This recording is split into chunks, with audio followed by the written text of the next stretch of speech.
Сайн байна уу? Класс цагийн сургуулийн удирдлагын систем дээр цахимаар сонгоны хичээл судалж байгаа сурагчдын эрс болон үнэлгээг хэрхэн харах талаар заар бичлэг хүргэж байна. Анги удирдсан багш өөрийн эрхээр нэвтэрч ороод зүүн талд байрлах журнал цэснэ. Ангийн журнал дэвс рүү орно. Дэлгэцэн дүүрсэн цонхноос дараах цахим эрсдээр дараад улаан уттай хэсгийг дүүргэж өгнө.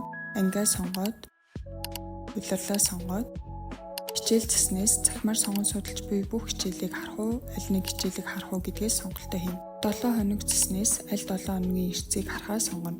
Үүссэн хүснэгт нь цахимаар сонгон судалж буй хичээлийн нэрс, цахим хичээлийг орж буй багшийн нэр болон мэдээлэл, сурагчдын яваг нэр, хичээл орох өдрийн мэдээллүүд харагдана.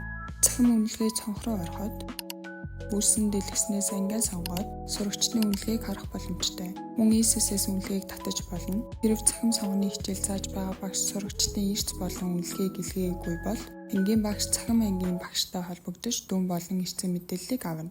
Танд амжилт хүсье. Класс цагийн